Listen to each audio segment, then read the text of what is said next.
Alright, latest project.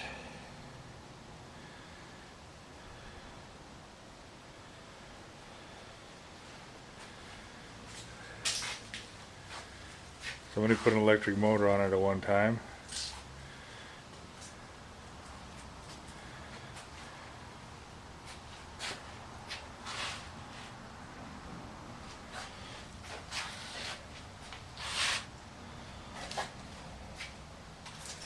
Kind of cool though, because it's got like a sugarcane press or something on this one end.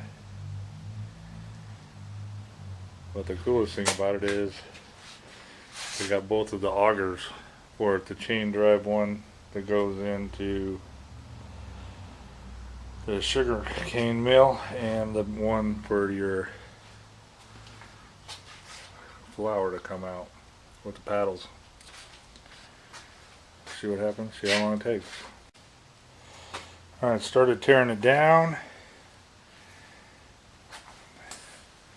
What I thought was some kind of sugarcane press thing is actually a fodder cutter. Here's the knives.